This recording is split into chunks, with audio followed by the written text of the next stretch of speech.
alive. Yes, you do, because we just did. Hi, all. Howdy, all. It is July 31st. For some of us, this is almost as exciting as hockey trade deadline day. And the reason for that is, A, first of all, it's the non-waiver trade deadline for baseball. And B, the hockey trade deadline has been so crappy the last few years because of the salary cap and the lack of any kind of mechanism to make it more exciting that I don't even look forward to. I mean, I shouldn't say this because we have a show and everybody does look forward to it, but honestly, the last few years, Russ, the hockey trade deadline has been rather disappointing because there's not a lot of movement. There's not, but it's become more important for guys like me because a lot of the movement are younger players. And so for me, it feels like it's pretty good every year because I, have to report on who these young players are and let people know. And so, like, for me, it seems busy, but I get it for his blockbuster factor now. Right. I mean, okay, I would, the Yankees made a deal a couple days ago picking up a journeyman pitcher named Jaime Garcia for a couple prospects. Nobody knows who these prospects are right now. 3 or 4 years down the line, if the guy makes the major leagues, you'll say, oh, they got him for Jaime Garcia, and then all of a sudden the Yankees look stupid. Right. But Jaime Garcia is the type of player that in hockey gets moved at the deadline. It's sort of a 5th, 6th defenseman, 8th, 9th forward.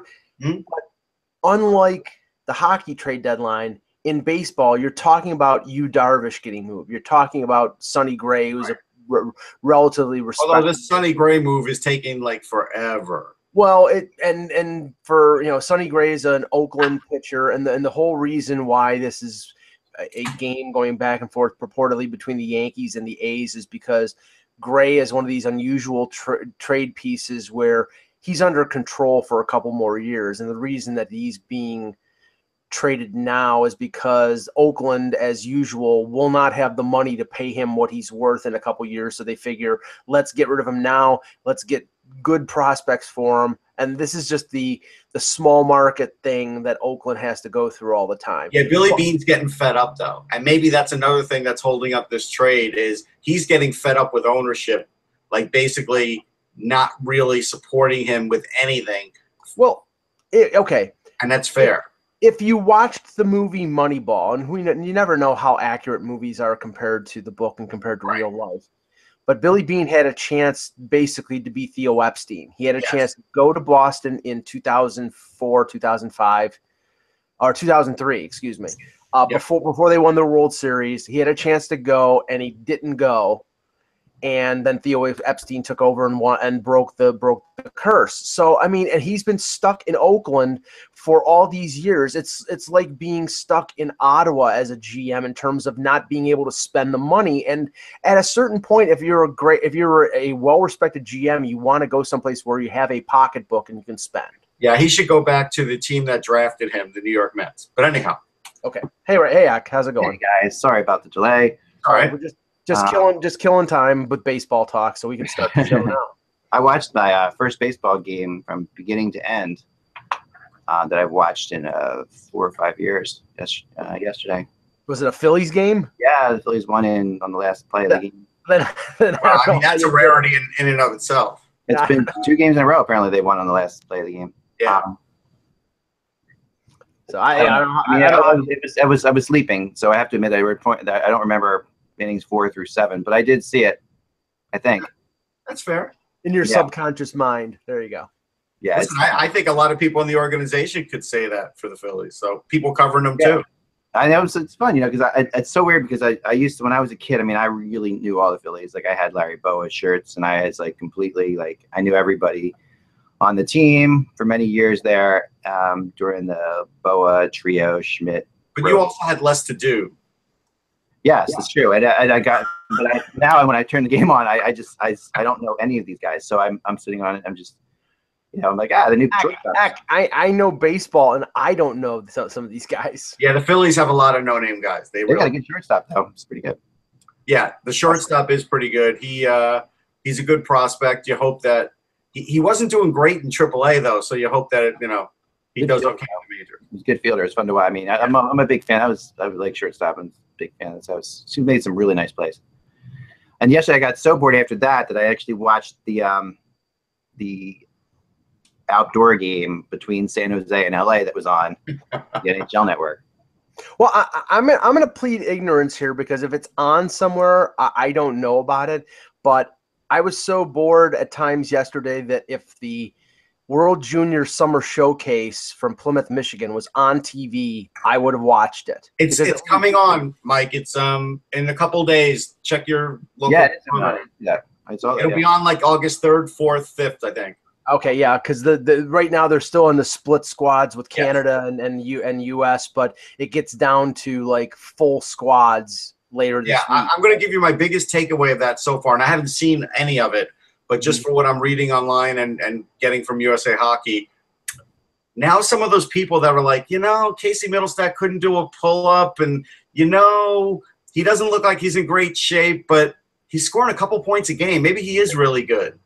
Yeah, and the other things I'm taking away from the reports that are coming there and seeing some of the video, Rasmus Dahlin is establishing himself even more as the clear number 1 for next year's draft. I'm not going there because here's the thing.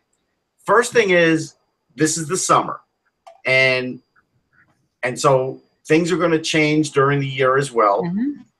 Right. Also, Svechnikov is a different kind of player. Like, he's way different than his brother. He's Right. a lot faster, and he has a lot more quick strike ability.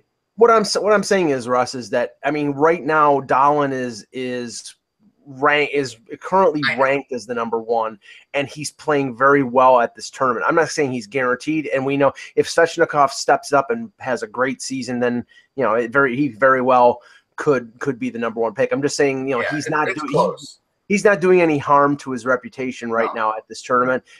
Timothy Liljegren is looking really good from reports. Not any good. I've heard it from people. Liljegren's not good. That's what people tell me. If you listen to those nameless, faceless people that are like, Liljegren's not that good. He's dropping in the draft. He can't be that good. No, God forbid. And this is when I laugh at everybody because this is the rhetoric that goes into the draft. And then you start seeing these kids play, and some of these people are literally seeing these kids play for the first time, and then all of a sudden the tune changes, like, oh. And it's like, yeah, that's why you have to be on a very even keel in the prospect business. You really do. Yeah, we know, it was weird because I feel like we haven't heard, the last guy I really remember hearing about before their draft year was Nolan Patrick to a degree, but that was a couple years ago, and then it sort of stock dropped. But then, obviously you were hearing about Connor McDavid and Austin Matthews for a while, but there doesn't seem to be a guy now. Well, Dahlin, you're starting to hear more about Dahlin, but Dahlin, I watched him play a year before people were talking about him. So is he a generational player though? He could be. He really could be. He's better than Liljegren. I can tell you that. He's bigger than Liljegren. He's 6'2", he's 6'2" and 190, and he's 17 years old. Yeah, okay, he could be a generational guy. Is there a 16 or 15-year-old that anybody knows about right now?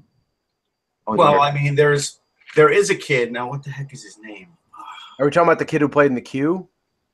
No, not Veleno, not Joe Veleno. No, there's a kid. Hold on, I'll get him for you. Because I always look for those. It's always fun to kind of find those. There have to be. I just don't know. Usually if you have somebody whose kid is in that 15 or 16-year-old age group, they know it. And Brady Tkachuk is also opening some eyes, as would expected with the name Tkachuk. Yeah, don't get crazy, but yeah. I'm not sure he's as good as Matthew. And the thing is, when you're big like all the Tkachuks are, and you could go in the crease, you are going to score a lot of points, especially in a summer thing like this. So I won't get crazy about Brady Tkachuk. How many Tkachuks could a woodchuck? No, I'm just kidding. Okay. Let's start the show, please. Yeah, I know. I have to do it every time we get that. Okay. Well, as you're looking for that, Russ, we'll start the show out here. If it's fine if we see anything. No, I got it. It's in my notes here. Cool. It'll happen. Start the show. We'll get it. There we go. Ready? Okay. So let's see. Today is the last day of July, right? 31st of July. Yep. It is that. You're looking good there, Mike. I like your backdrop. Looks really nice. Thank you. Here we go. Ready? Hello, Hockey World. It's Monday, July 31st, 2017. I'm Professor Michael Agello. I like it. I'm Russ Cohen from Sportsology. I have like 1 degree. That's it. 1. And I'm Eklund, and you're watching the HockeyBuzzcast on HockeyBuzz.com. This is the podcast that comes every Monday through Friday this time to fill you in the comings and goings in the hockey world. I'm sorry, my shirt says done adulting for today. My kids gave me this. I like this. And we're here to fill you in. Now we are almost exactly 1 month out of UFA Day now. We get to August 1st, which this is probably the next week or so, next 2 weeks, maybe the deadest weeks in all of hockey. But we're going to be starting very soon our team previews. So we're going to get into that. And because there really are only, I was thinking about this, when you take out weekend days, you're talking about 50 some days left. So we're about maybe 10 days away from. Yeah, by mid-August we should be doing team. Yeah. I like to take them so we can give in one for an entire day this year. So maybe we can start in 1 week or so. But that would be good, and then we could get through it all, and it'd be fun because I really do like doing that. I think it's good to do that. It's always good just in general because it makes you do a lot of research and you learn a lot about the teams. Well, let's start with some breaking news that happened just a few minutes ago. Go ahead. The Columbus Blue Jackets announced a 1-year contract extension for John Tortorella. Now, this is, obviously one coach of the year. He was entering the final year of his deal, so they gave him a year on the contract to extend through 2018-19. I think it's well deserved because he was named coach of the year and he got a team that not a lot of people thought we were going to make the playoffs, into the playoffs, and I think it was the 3rd best record in the NHL. So. Yeah. Pretty surprising, I thought, in the fact that it's a 1-year deal. Yeah, that's the 1-year extension. 1-year extension, so it's this year and another year, right? So, but still, they're not going all in on John Tortorella. That they're not. Well, I think, and I think this is really smart on their part. I think for a lot of reasons. But go ahead, Mike. I think that John Davidson, knowing Tortorella, knows that the type of coach that he is. And this is not a criticism, but the type of coach that he is, that he has a limited shelf life, that you can't, a guy who this is the newer version of John, the kinder, gentler John. But I think we know that he's still that push the button type coach, push the, emotional button type coach. And I think He is. I think the thing about this that's really good though is that it's not just if they were just signing him for this year only, that would be a problem. But I think what's important for Tortorella is that players know. Not as much as you can know because players. How many times have guys signed extensions and been fired 3 months later? It happens all the time. But the fact is, a coach like Tortorella sort of needs a team to know that he's not going anywhere necessarily. Because if Tortorella's on his final year. The team can turn on him pretty quickly. Well, and then this gives him a little bit more power. This is why he was a terrible choice for the U.S. Olympic team because he's just Tortorella plays a long game with players. He plays a very long game with players, and it's not something that you can fix. What he does and the way he works with players is goes over months, not days. We know that the Jack Adams is no insurance or guarantee of a job because there have been many coaches who've won it and then within 18 to 24 months they're out of a job. But this is similar. And I'm not comparing the two situations because one was having success and the other one wasn't. But if you remember, it was a couple months before he was fired that Ron Wilson got an extension from the Leafs for the following year. It was viewed upon as sort of a golden parachute. It's like, okay, we know his contract is, and same thing with Randy Carlyle. Randy Carlyle got an extension after the year that they had that late season collapse. He was given a year extension as, there's some security here. And then he ends up getting fired. And that's, I think that's the reality. I think you're right in the sense that they didn't buy in for 4 or 5 years because I like I said, I think they realize that he's not a long-term coach, but they still want to reward him for the award that he won last year and the success that they're having right now. He's getting the Mike Keenan treatment. That's what he's getting. He is. He's getting Mike Keenan treatment. I think it's smart. Which is fair. Again, it is. You don't know the year that Torts might just, go off the deep end with this team. Yeah, the last time Torts was fired, there were questions whether he would ever coach again in the NHL. Let's not forget that. So, that was the wrong place at the wrong time. Yeah, but there were serious questions about that. I mean, so much so that he took a job with the U.S. team, not just thinking that, yeah, I might as well take that because I probably won't get another job. I mean, just because of the fact he's an old school coach, because of the fact he's sort of bucking the trend of coaches, but he's done a pretty good job at adjusting. He's not that old to be an old school coach either. So, I mean, how old is Tortorella? It's like 60 something. Yeah, I would think so. Yeah. So, I mean, this is a good move. It's a good safe move on all sides, I think. I do have that player for you, Eck. It's Jack Hughes. He's a center, but the problem is, and he's a 2019 draft guy. Right now, he's only 5'9". By 2019, he could be 6 foot something. Like right. Yeah, Jack Hughes. Jack Hughes is the son of former Leafs. I think it was director of player personnel, Jim Hughes. So. Yeah. Okay. Wow. So it's a name to watch, and he's playing for the Marlboros, and so that's I think he's going. Did they have the OHL draft yet? I think they did. Yeah. I think he was drafted in the top 3. He was drafted. Yeah, he was expected to go high in that. Very cool. That's good to know. I like that. So you heard it here. Yeah, I'll give you the results. Hold on for the OHL draft. Well, okay. While you're doing that, there were a few contracts over the weekend. I got some things here. Yeah. Let me start. I'm gonna. Yeah. Go ahead. Go ahead. I'm sorry, I've got my my madness here. So sorry. Before we get into the draft picks, I had a question for you guys too, because I wanted to talk about, we were talking a little bit last week and a couple weeks ago about popular teams in the NHL, and I wanted I was surprised to find out the team that's going to play the most times on national TV next year. This usually goes to the Penguins. I'll throw that out there right out the way. So usually I saw the release. So okay. Yeah.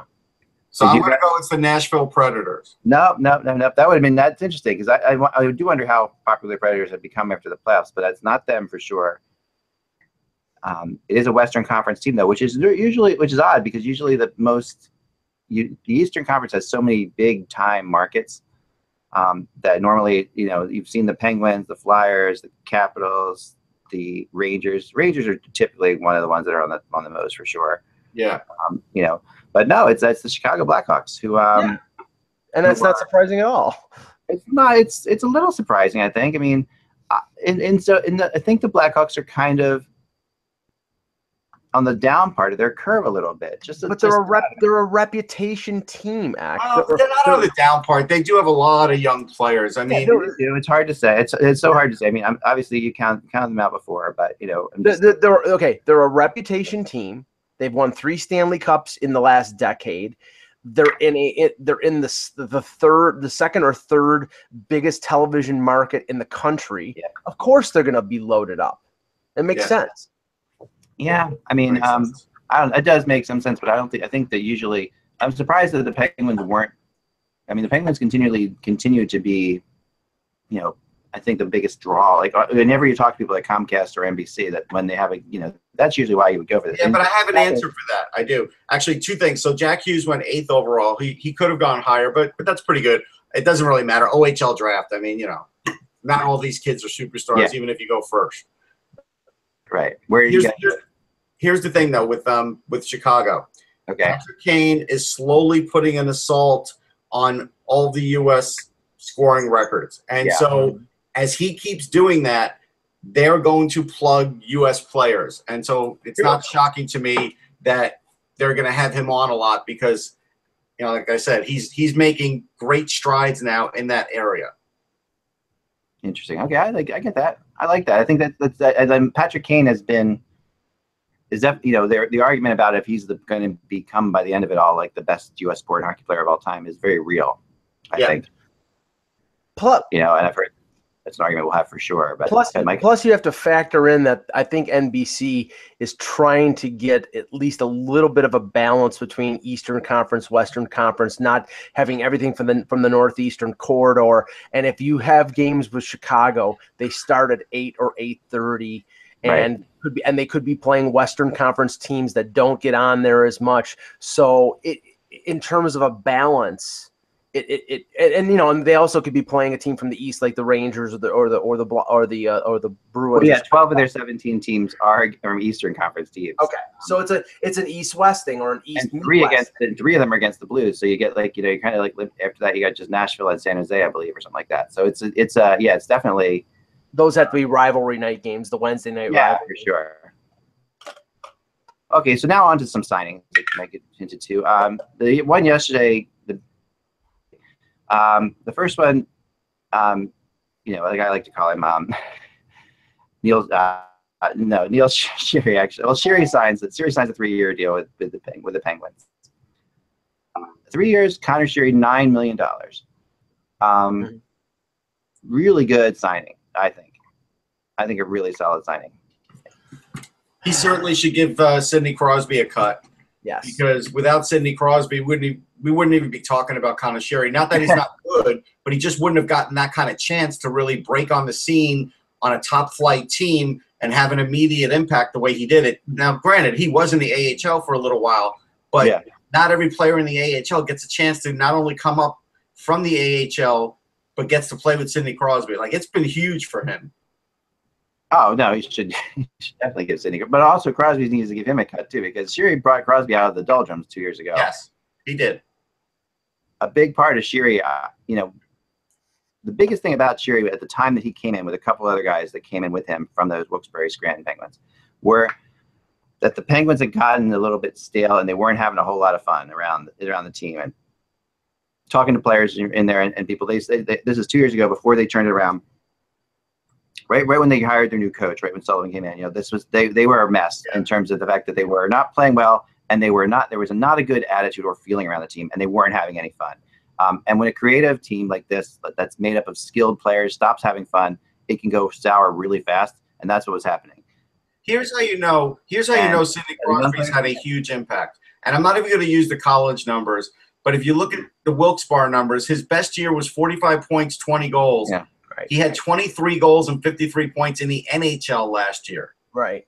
But at the same time, sometimes, some players are better NHL players than AHL players. No. The year before he had 10 points and he had 10 in playoffs. And this was the thing that I wrote about yesterday, and I won't go into the Leaf aspect of it, but I was using Sherry as a comparative to Connor Brown. And if you look, Sherry he had one half a season where, like you said, Russ, he scored 10 points. He had a really good playoff. Yes. The first year, I think he scored 10 points in the playoffs. Yeah. And helped them win their first Stanley Cup since 2009. This year, he has a great regular season, 53 points, and he has, I think, what most people would consider a disappointing playoff compared to what he did the previous year. Yeah. That still got him 3 years at $9 million, $3 million AAV. Yeah. On one good regular season. Right. A guy like Connor Brown, who I was comparing him to, Connor Brown had point per game for 7 games last year, or 2 years ago. This year had 20 goals in his rookie season, playing mostly a defensive role, but didn't do anything in the playoffs.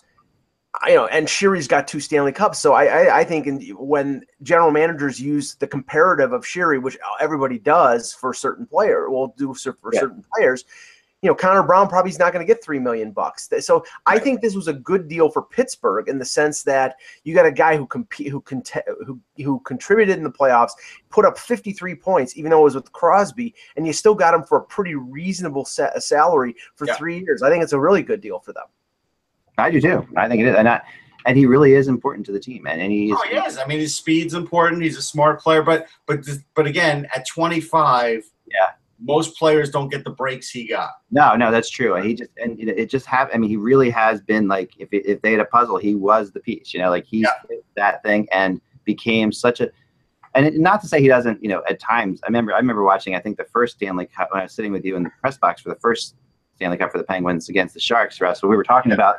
You could see Sherry would make really big mistakes. Like he would make obvious mistakes but his speed or the players he was with, you would forget about it because he would come back and score a big goal or make a big play. But he's not flawless by any stretch of the imagination. His size does affect him. He does get pushed around, I think, but he still manages to come up with the right play at the right time, and he manages to make Crosby comfortable for whatever reason. And that's an enormous thing. I'll tell you the difference, though. When we were watching that game, we were eating like wonderfully cheese-soaked pretzels instead of like stale onion dip. That's true. That is a big thing, you know. I mean, because, well, you know, in Pittsburgh especially, which is like one of the coolest places to have the Stanley Cup final, because they put us in the auxiliary press box, which is by far the better place to sit because you're in the top, you're in the first level. It's awesome. And you've got great food right behind you, so that's always good. Okay. And, you know, nice people. Let me bring up another contract, which there was a little bit of debate on this show regarding it, which was, and I believe it happened after our show on Friday, was the Ryan Johansson deal for 8 years. Oh yeah, I thought you might bring that up. Yeah, 8 years, $64 million, which is the same contract that Phil Kessel signed with Toronto a few years ago. Now exactly what you predicted, Mike. Yeah, I mean, they had to. They absolutely. Yeah, that's the way I saw it the same way. This is a deal they had to make for all the right reasons. I mean, it is all the right reasons. But again, we'll probably hear the negative side from Eck right now. So go ahead, Eck. No, I don't. I'm not going to be negative. I'm not. No, I mean, hell, you know, I'm a Preds guy, you know, so I'm not going to be negative. I just think that I want this to be exactly what you're saying. I want this to be the deal that I want him to earn this money, and for the next 8 years, keep the Predators as a competitive cup contender. If that happens, then fine. You know, I have my questions if I would have done it myself. I just had some questions on my own, but obviously they didn't, and you know, or they did and they couldn't do anything else. So whatever it is, you know, you might be right about that they had to do this. I don't know, you know, and I know where we are in the NHL. They did it for sure. It will be interesting to see. I want to see how he reacts to this, and I want to see him come out with a huge year, because that to me is, you know, he's been way better when he's been in contract years throughout his career so far. Mm-hmm. He's been a different player. Now he's not in a contract year until, you know, my youngest is out of college. So I want to make sure that he's going to do what they want him to do here. Well, the one thing I did notice with all the contracts that Nashville has signed, the Arvidsson 7-year deal, this deal, I believe even the Bonino deal, they're all flat salary. It's not like front loaded $10-12 million. It's all, I mean, Johansson is $8 million, and it's straight $8 million throughout the 8 years. Arvidsson, it's $4.25 million. It's straight $4.25 million. No signing bonus. And no fluctuation in the AAV. It's flat, and I you know, which I don't know if that's a sign of just an organization being, and this isn't a knock against them, just being conservative and not wanting to front load, you know, to pay out money early as maybe a motivation. They figure if they want to stay there in Nashville, then, you know, it's based on the fact that Nashville is a great place to play and not a perk of having a front loaded deal. Well, the one thing they didn't do with this or the last deal is sort of make it lockout proof either. No. Yeah, that they did not make. I'm glad they didn't do that. I hate lockout proof deals. Oh my gosh. Yeah, but every free agent, if you look at it, I know. Every one of the major free agents, if you look, it is the dumbest thing in the world for owners to do. I mean, think about what this entails. Like, what is happening when you're doing this? I mean, you are guaranteeing a player money, and they don't have to play. Mm-hmm. And they could be the ones who decide whether or not they play or not. But these owners can afford it, Eck. They wouldn't do it if they couldn't afford it. Think about the other. So all the other, because the guys who are at the top of the pyramid are the ones who tend to be. Their agents are the ones who are controlling this whole thing. They really are. You know, so the super agents are controlling these. You know, they're the ones who have Donald Fear's ear. They're the ones who are in there, and if they're the ones who need to be pushing their agents to push Donald Fair to make things happen if you're an owner. And not every hockey player wants to play hockey. So it's hard to sit there and say that anyone's going to sit back and not want to play hockey, right?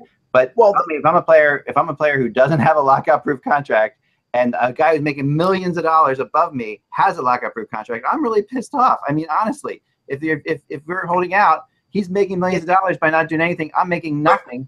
But you know what? Yeah. Yeah, it's when you become a free agent, you take advantage of the opportunity, but the payoff for the owner here is the fact that maybe they're getting this deal for a little less of an AAV than they normally would. There is a give and take. I mean, a guy like, what is that saying, Mike? I mean, I'm sorry, but what is that saying? Think about what you just said. It's saying that the system is corrupt, is what it's saying. We know that. Yeah, it's so ridiculous. It's unfair to the other players. It's unfair to the fans. It's unfair to the team. Well, but some of these players are sort of the face of the franchise for these owners, and what we don't see that they deal with behind the scenes is like when the owner, calls that star player and says, "Hey, can you meet us after the game so I can introduce you to some people?" No, trust me. And they do all those kinds of things. Russ, I'm with you 100% on that. I totally get that. I mean, I believe that that's a huge thing, and that's why that we've seen Crosby even in years when he wasn't in the All-Star game or whatever. He was at the All-Star game. Right. Some of these players have to do that. There is no two ways about that, and they do it happily because they're making a lot of money. That to me is, I mean, having lived through the lockout, and we've all lived through these lockouts, right? And I've been on the front lines of the move a couple times too, like talking to players. I mean, there may be a lockout we don't live through, but so far we've lived through. I know, we barely lived through the last one. Remember, I survived the lockout T-shirt. All right, so. I've been on the phone with people. I've been talking to players. I've been talking to owners. I've been trying to get players and owners. I've been communicating back and forth. I've been the conduit. I've been in some really interesting situations that one day I'll write a book about, but I can't talk about now, or for until I retire probably. But I have been in the front line to know what players are thinking during the lockouts, to know what owners are thinking during the lockout, to know the anger that goes on between the two sides, to know how there's sometimes not anger, how there's understanding that they're not what I've had players say to me, yeah, I think the owners are right, but I can't say that because Donald wants to do this or whatever. I've had owners say, yeah, we could give the players more, but if we gave them that, then Donald's going to do this. I've been in these conversations, and I've been so frustrating to say, okay, you guys both want to do the right thing here, but neither is you both. There's an obvious solution here that you're going to get to eventually, and they always do get to that solution eventually. But in the meantime, they're gonna take a pound of flesh out of the fans who are the ones who are hurting, or the players who are making less money who are hurting from this, the players who aren't getting $8 million a year guaranteed. The solution to this is simple. In the next CBA, one of the things that I would assume that the owners are going to implement or try to implement is a limitation on signing bonus, because that'll eliminate the buyout proof, lockout proof, because buyout proof, lockout proof, there's the player benefit, there's the and then the benefit for the owner is the contract being less of an AAV if you give them this concession of front loaded contract in the year that the CBA expires. I mean, that's where the give and take is. The owners are getting something out of it by being able to fit more under the cap. So but until they outlaw it, it's going to be used. In every CBA, you discover a year or two into it. I know it's going to be used, and believe me, I'm fighting something that's like, I sound like the idealist in this situation. I understand that whole thing. You sound like something, that's for sure. I sound like the idealist. I'm like the idealist here, saying, and I'm far from that. I'm a business guy. Like, when this kind of stuff, I understand it, but I do look from the fans' perspective, and I've talked to way more. Like, I'll tell you right now that when a lockout happens, I will talk to more third and fourth liners by far, or guys who just made the league. Mm-hmm. I'll bring up one right now. I'm sure I can bring him up because you probably wouldn't care. The first lockout, Dan Ellis. Okay, we all kind of know he's kind of a public guy. So, all right, at that time he had just signed a deal, or was coming up. I guess he hadn't signed a deal yet, but was coming up in the system of, I want to say, the Dallas Stars, right? And he was like, he wanted to play. Like, he thought that he had a year here, a chance within that year to make an impact, because there was another goalie coming the year after that. And he knew that they had one season basically where he was going to be able to be the backup / starter for the Stars, or be a part of that Stars system.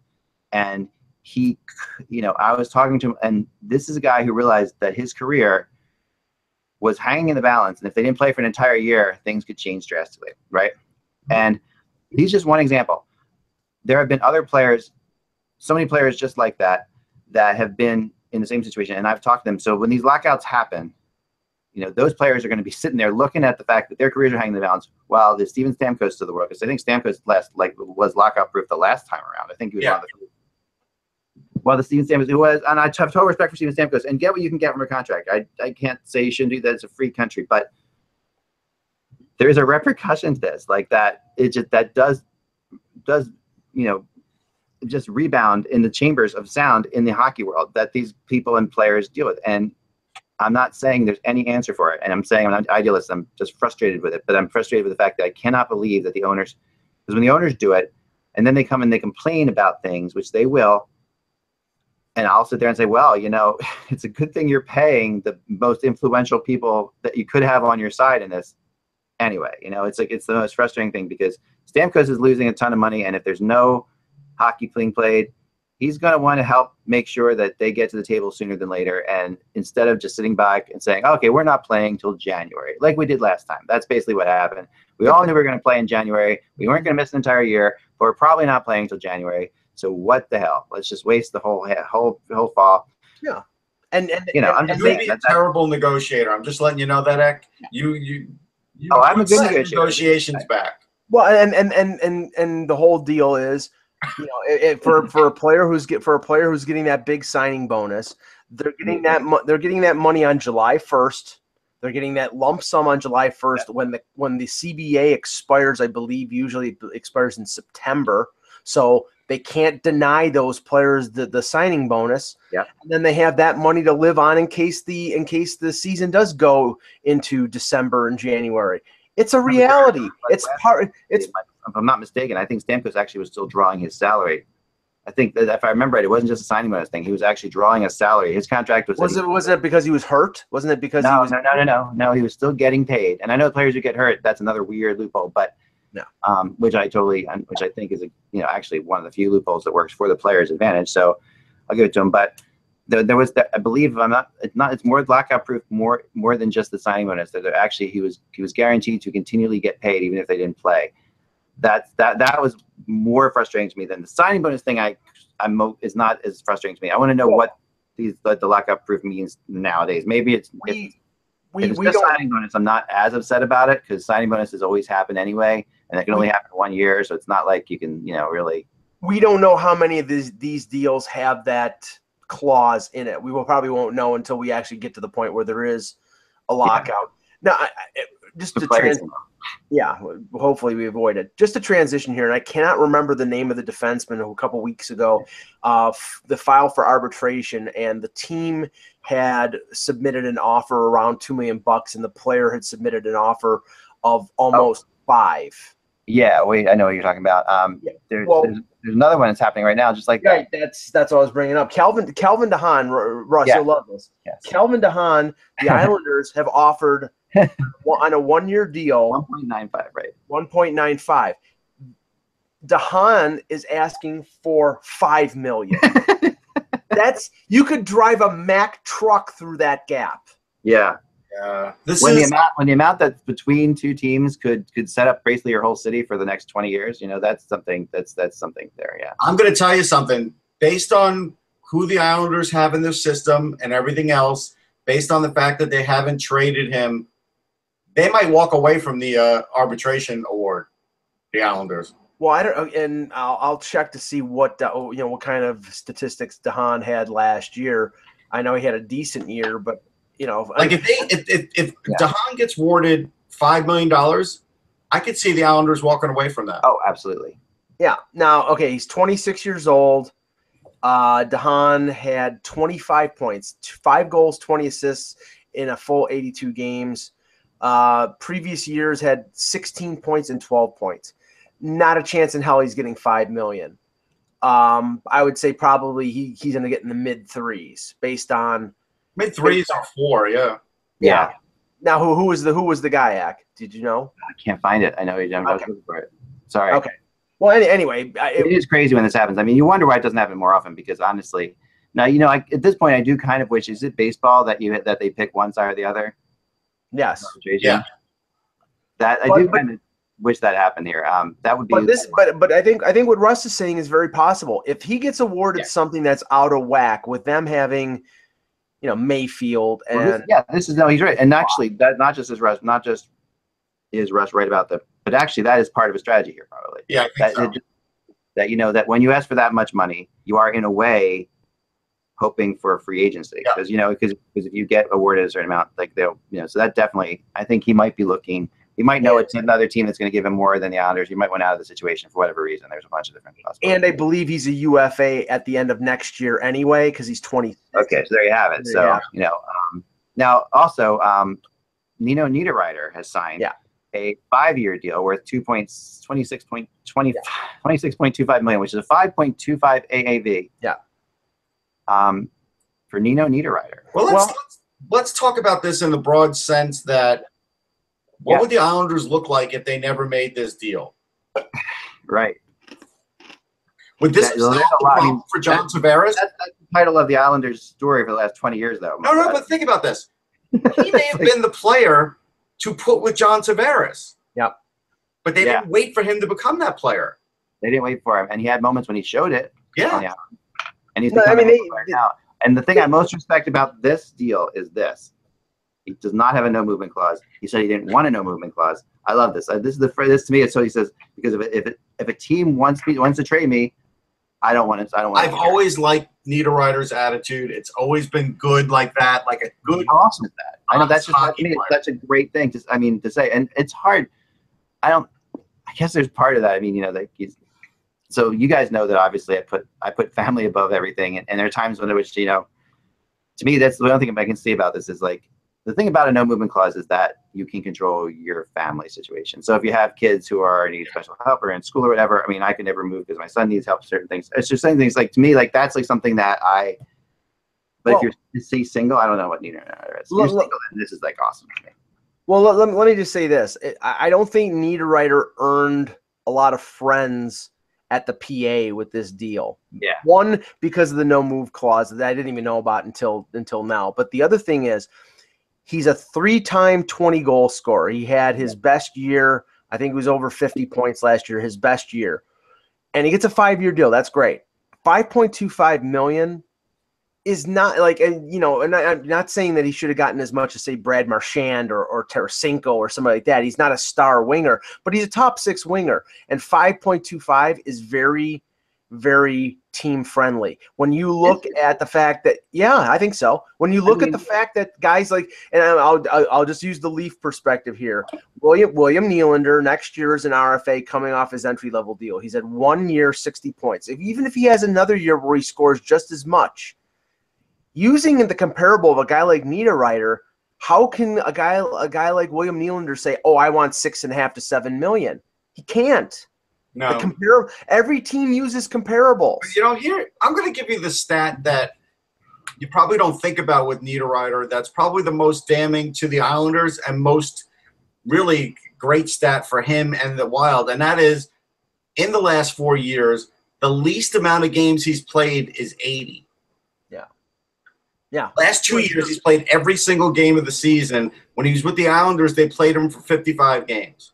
Our buddy cousin Eddie let me know on Twitter. It was Brian Dumoulin. Thank you. Dumoulin's I think he was asking for over 4, and the Penguins were offering him under 2, and that was the biggest gap between. And that's still closer than this, like a lot closer than this. Right, that's $2 million. This is 3. This is $3 million for DeHaan. So you may be very well right, Ak, that he's looking for the Islanders. There probably is a compromise in terms of the arbitrator. If he says, okay, 3.9, like what Hamonic made, say like that. Yeah, it's something like that. I believe they that's walk away. Yeah, they can walk. So this is interesting because you say $5.25 million for a 20-goal scorer. For 3 times. So say he's a 3-time 20-goal scorer. Let's say he's a 20-goal scorer in the NHL. So he's that's what you expect from him. He's going to score 20 goals. He goes somewhere between 20 and 25. That's what he gets. 20 or 25 goals. So even at 25 goals, you're looking at for a $5 million player at 25 goals is $200,000 a goal.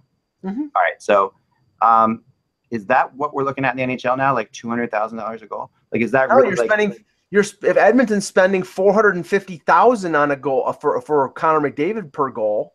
Right. Well, I mean, he's got point. He's an assist guy too. So right. I'm saying, but for a goal scorer, I'm trying to think what is that? So basically 200,000 times 50. He's a second line winger. So that's a $10 million player. So a 50 goal scorer is a $10 million player in the NHL. I guess that's about right. Yeah, I guess we're looking at about $200,000 a goal. I think that's fair. Yep. That's pretty good. Not bad where we can get it. Hey, I got to mention something because we had this big discussion about it once, and I just saw a quote. Roger Goodell got quoted in the NFL saying he doesn't believe there's any team that ever tries to tank. But clearly there are. Like the team I root for, the New York Jets, are trying to tank. He's obviously never watched hockey. But that's the thing. I think commissioners for all sports should get off of this topic because it's a no-win conversation. Yes, because it makes them look suspicious. Like it makes them really. Well, I think the problem is that commissioners don't understand the differentiation between purposely losing and between throwing games and tanking. Tanking is you're making your team bad so they don't win. You're not fixing the game. Right. And that's the thing. It's like, okay, the New York Jets suck. They don't have a quarterback this year. They don't have an offensive line. They don't have they don't have a defensive backfield. They did that for a reason. They want the first pick in the NFL draft. That's the reason that they did it. The Philadelphia 76ers did the same thing. The Sabres did it 2 years in a row. The Leafs did it in 2015-16.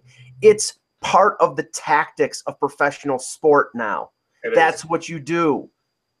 So I mean, there's nothing wrong with it. No, but I just think commissioners should stop denying it. No, right. And professional leagues, they've put in place mechanisms like the draft lottery that prevent teams from being able to directly benefit to guarantee themselves a first overall pick. So it's not like if you're the Philadelphia 76ers and you finish 9-73, you're guaranteeing them getting the number one pick in the draft. They have a 25% chance. Yeah, let's not forget the Pittsburgh Penguins tanked once upon a time. Yeah. Right. Yes. Right. Through that. Yeah, and it turned around their franchise. I mean, I don't even remember who the goaltender was that they put in the last game of the season the year before the Mario Lemieux draft. That basically, it was like, let these goals in. Take me, I'm yours. No, that was the second time they tanked. They tanked in our era too. Yeah, that's true. That's really true. All right, so I wanted before we get out of here today, I do have on Hockey Buzz right now. I have a What the Heck blog up, which is always fun to do, especially when there's nothing else to write about, like today. To get you guys thinking and throw questions out there. Feel free. There's a lot of good questions on there. I don't really want to get into them on here, but I do want to read some of the YouTube comments and talk to you a little bit about Patreon. Because we have some news on that too. So, all right. So,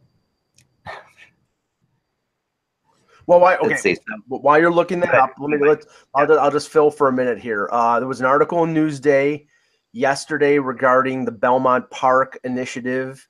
It sounds like there is movement forward here on the part of the state to that. The possibility of a new arena being built at Belmont Park and the Islanders being a part of it. It sounds like there is progress being made toward that. The question is, though, I mean, can they stay at Barclays for a year or two while this building is being built? Well, they can definitely stay there another year. Barclays said that they would, let them stay another year after this one, even though they could kick them out if they wanted to. Right. I guess if the price were right, they certainly could. It would be up to the Barclays people. But again, we've heard all this before. Until there's actual ink on a piece of paper, right? It's just in a newspaper. That's the way I have to look at it now. Yeah, I think you're right. And the Islanders fans are definitely going to look at it that way because they've been on the roller coaster so many times.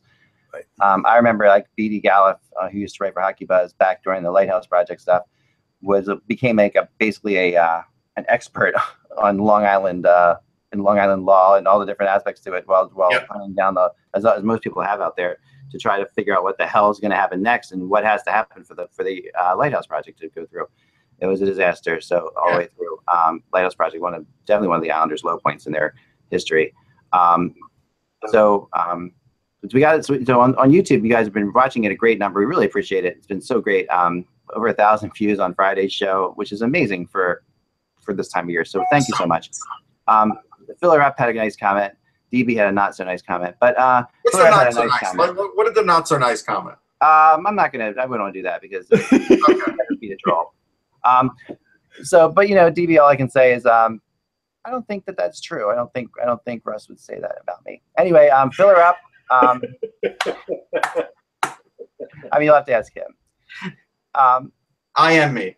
Okay, so somehow, I guess we were talking about Al Montoya, and in that show, and talking about Montreal, and so he says, Russ, that means relying on Al Montoya to spot you 10 to 15 wins in his 20 to 25 starts. I guess talking about Montreal still being a solid playoff team.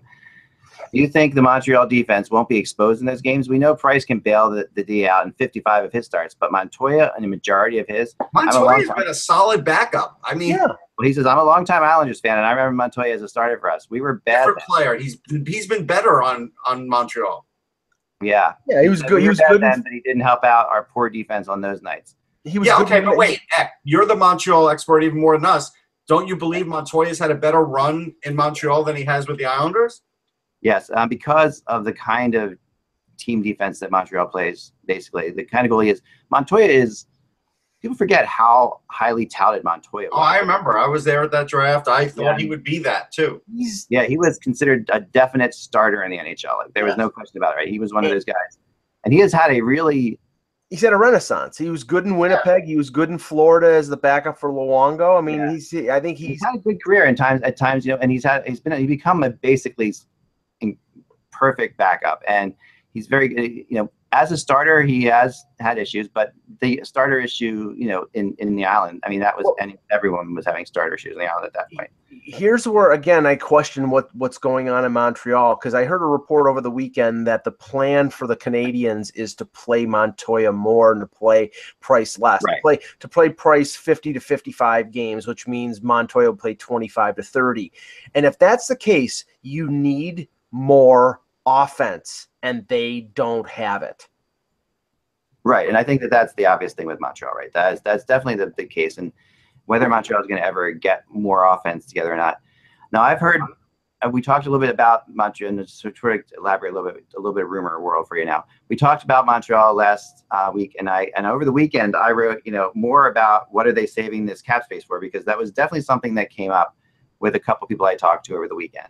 Who believe Montreal does have a plan for the cap space. Although, and the one thing about the GM in Montreal and Montreal in general is they've been very crafty at making deals in groups in a way. Like they actually do put things together.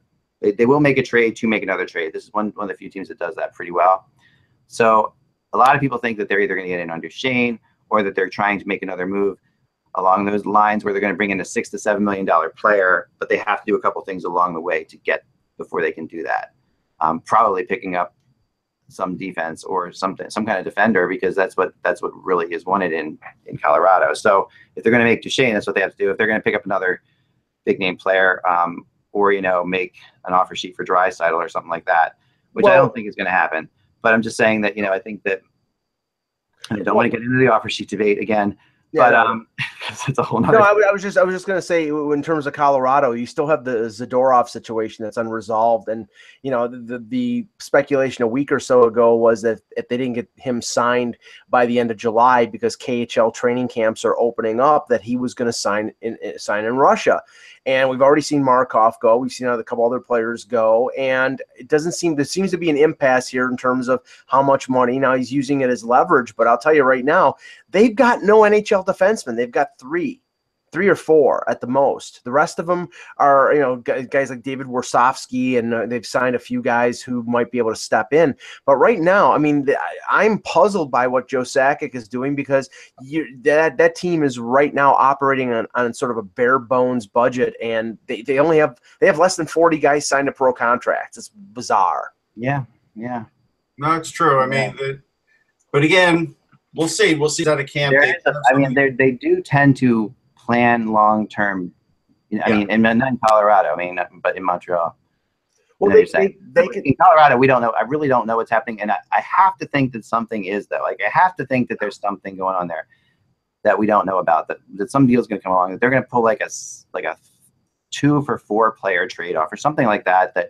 That they know about. And maybe Montreal is the perfect team to do that with. I don't know. That could be. I mean, Montreal has the ability to do that. I mean, at some point, I read some articles this weekend. I think it was I'm not sure who wrote it, but it was a really well-respected hockey writer who said that at some point maybe they should just look at trading McKinnon because they could actually get something for him. And right now, don't do that though, and I'll tell you why. I always go back to, like, here's an example. Okay, so like in baseball, when you're at the trading deadline and you trade the player you need to trade to a contender because you're not going to contend this year, and you get 3 prospects, right? What are the odds that those 3 prospects are going to be good? So, like, when you trade Nathan McKinnon, you'll get one guy with a name, and then you'll get some other prospects. Maybe you'll even get 2 guys, like one with a big name, one with a little bit of a question mark around him, and then prospects. What are the odds that that is going to fill your needs of your team and make you a winner? More times than not, it doesn't. Okay, you use a team like, say, Montreal or Carolina, 2 teams that need a number 1 center right now. If you put together a deal, say from the Carolina perspective, from the Colorado perspective, that you would want from Carolina to trade for Nathan McKinnon, you would probably start with a Noah Hannafin. You'd probably ask for a first-round pick. You'd probably ask for a young guy like an Aho or a Lindholm.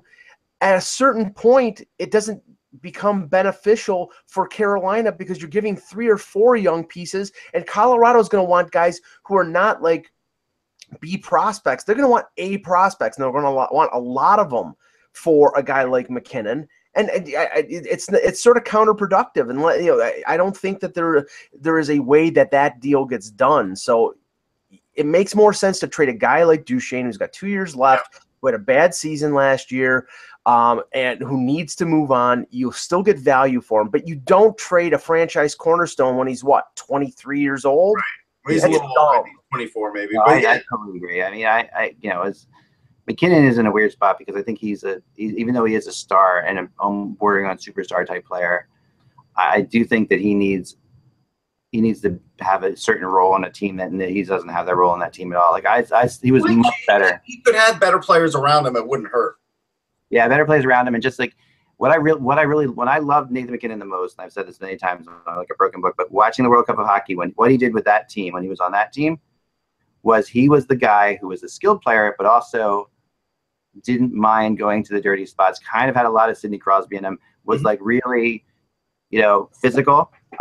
Would spar it up with players, and showed a whole nother side to him that made him respect him a whole lot more than I did before, because he's had to be just the skilled guy in Colorado because they don't have enough scoring, right? So when he was in another situation where he could be more like a power forward, he was way better, I thought.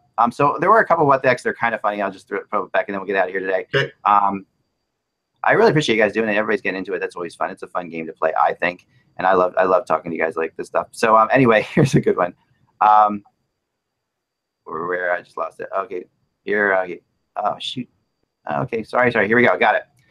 DJ Baker, 0513, a season ticket holder from Columbus. Really appreciate you being a season ticket holder. What the heck are you doing when you keep calling the center for the Preds Johansson? He is not from Europe. It is pronounced Johansson. All right. I appreciate that. That's actually a good point. I'm from Philly, so I just put Yo in front of anything. It's best I can say. But yeah, it is Johansson, and I do apologize for that. That's for sure. Can I say that's a little nitpicky? Sorry. In the internet? No, I can't imagine that. All right, and then here's one from Straight to the Point. What the heck? If you had to choose only one flavor of Fig Newtons to eat for the rest of your life, what flavor would you choose and why? Russ?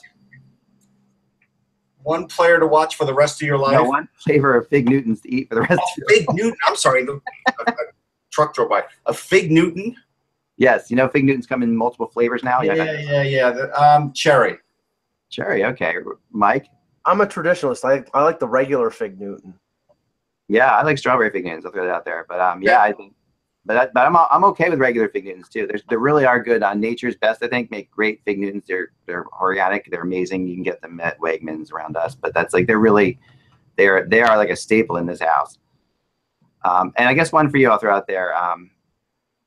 Someone wants to know this question, Mike. No, this is kind of a Toronto question, so let's get you this one. This is Claude, 1971, Maple Leafs fan that you're probably familiar with. who writes, what the heck are the Leafs doing with Connor Brown? I wrote about it over the weekend. I somehow think that I think they have a deal in principle with Connor Brown, but they have 49 contracts. They have one left. If there's an opportunity out there to sign somebody who comes loose, like, if Calvin DeHaan all of a sudden comes loose, or, if there's a guy that they may invite in on a professional tryout that they want to make room for, they have flexibility right now because they're at 49. And if they sign Brown, they're 50. They have no flexibility. And then if they try to trade somebody away like Eric Fair or Roman Polak, or Alexei Marchenko or Martin Marincin, the other team will hold them up because they know that they're trying to create room for a player. So I think they have a deal. I think they're just waiting, for another opportunity to add a player, and they're keeping a little flexibility, and it'll get done before training camp. All I know is that I talked to Connor Brown as part of the media scrum a couple weeks ago. He wasn't stressed out about it. Neither was Lou Lamoriello. So I think there's nothing to worry about. And nobody's offering an offer sheet here if his agent and he are on board with sticking in Toronto, which, as a Toronto native and a longtime Leaf fan, he is. So I don't. Mike is guaranteeing this. This is a stone cold lock. Great. Okay. What's the best place to get a Philly cheesesteak? Papa Scott wants to know. Jim Steakout in Buffalo. It's Tony Luke's. You wouldn't go to Buffalo for a cheesesteak. No offense, Buffalo. You weren't always vegetarian, right? It's a hoagie in Buffalo. Yeah. Russ, did you like a good cheesesteak in your time that you ate meat? I did eat it when it was in my time. I wasn't big on the cheese part. I've gotten used to eating a chicken cheesesteak now, so I'm good with that. And I think Tony Luke's has the best. I haven't eaten the regular cheesesteak everywhere because obviously I stopped eating meat in this area, but I think Luke's is best on the chicken. Now tomorrow's show is exciting, because I'm going to go to this place called Smokes Poutine, and I'm going to be trying their veggie poutine that they have there. So much wrong with that statement. Veggie. Yeah. No, the first thing wrong about it is the word poutine. It's just it's gross. Aren't potatoes vegetables anyway? Yeah, they're vegan. Yeah. What? Right, so it's the gravy, I guess, that's not. It's just the gravy. They probably still put cheese, which isn't vegan, but if they don't, they may have a vegan cheese, which I'm fine with too. Either way, the gravy is vegan, and I'm going to try it, and I'm excited. Okay, cool. Thank you very much. My opinion. That was so dismissive. Anybody who's vegan out there now, I can't even imagine. I'm trying to picture it. Anybody who's vegan out there, please tweet to this man that he is dismissive of you. Thank you. I am not dismissive of vegans. My wife is vegan, for crying out loud. I would be horrible. Well, that's the reason why you're being dismissive. Right. You're treating me like your wife. That's the problem. I do so with horrible grief and guilt around her. It's just horrible. It's just. I mean, when she's out, you can ask my kids. When she has to stay late at work or like some kind of conference, whatever, we go to Texas Roadhouse, which we will do this evening. We will go there, and the kids like, oh yeah, we're at Texas Roadhouse. I always send her a picture of it from we're there. So yeah. So anyway, just because you don't want to. I feel bad, Anyway, so is your wife also vegan, Russ? Yeah. You see, that's easy. You can't. The problem is, I eat.